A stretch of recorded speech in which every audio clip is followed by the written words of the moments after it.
like to show how I made this canvas. You could see at the beginning of the film on the slideshow. First, I draw a horizontal line. This will be my horizon line. And then I started applying a mud, but I thought that I will protect my surface before this, because I didn't want the upper part to be covered by the mud. So I used a piece of the cardboard and glue it with the washi tape, and now I'm applying a big amount of the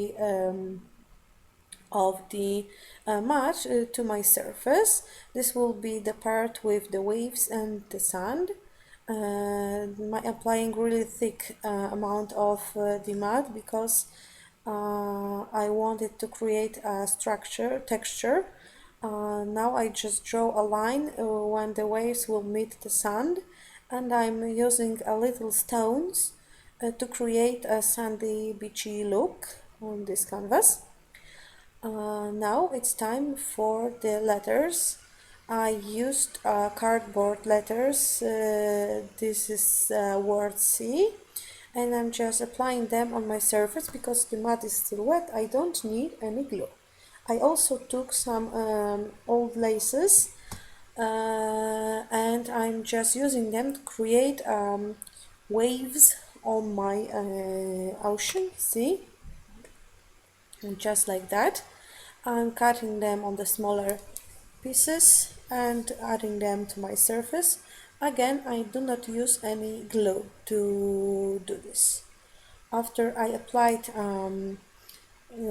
doilies, I also wanted to add some wave shapes, and I used metal die to cut few strips of the waves with my big shot die cutting machine. I'm just tearing them for the smaller pieces and adhering them to my wet mud. And after all of this is done, I'm just creating a texture with this pointy tool. It's a piercer. I hope it's a piercer. Now it's time for a few shells and crab. I am using a Prima resins. These are some nautical collection. I have them for a long time. Once again, I do not use any glue because my mud is still wet. After this stage of my creative process, I dried everything with my heat gun. Now the surface is dry, so I need a glue to adhere the sequins. I'm just adding little drops of glue here and there, and I'm applying the sequins using my crystal katana. After everything is done, I took a white gesso. It's very heavy gesso, so you'll have you don't have to paint a lot of times to cover everything. I'm just painting on my paper, on my dollies, on my letters, and also on my little stones that are pretending to be a beach. Beach. So sorry for that. I also dried the gesso, and now it's time to work with the sky. I am using coloration sprays from Art Anthology and a bit of water. I'm using them like watercolors. I don't remember the colors of the mist, but I will list everything in the subtitles later. Now I'm just painting with the mist like it was a watercolor. I'm adding more mist on the edges and a little less in the middle of my sky. I'm also adding a few drops of the of another shade of blue to my canvas. I will dry it with the heat gun, because then I don't know how to describe it, but if I would leave it to dry free, I will not achieve this effect. As you can see, when it's all dry, it looks like a clouds on my sky. So I just took a white gesso and a brush, and now I'm highlighting the white parts of my dried watercolors. So now I will have a bigger, brighter clouds in the middle of my sky. It's really simple, but if you do not use your heat gun, you will not receive such a strong effects on the edges of the drops. Now I took a mask. I don't remember the name, but it's also from Art Anthology, and I will list it in the subtitles. With the seabirds, and I'm just randomly applying it through one or two holes to create this seabird looking on the sky. After all is dry, I'm adding my cardboard again, because I don't want to protect. I want to protect my sky. So sorry for my English. Now I'm just using mists to create this shady sea. I don't know how to describe it better. I also create sand at the bottom of my canvas. I'm just applying more and more of mists and drying them and applying them again to create stronger colors. And when I'm satisfied with my sea, I just once again dry it, and now I'm ready to work with some paints. Those are sorbets and velvets. Colors are listed below in the subtitles. I'm just painting with them to highlight the waves, to highlight the letters from my sea inscription.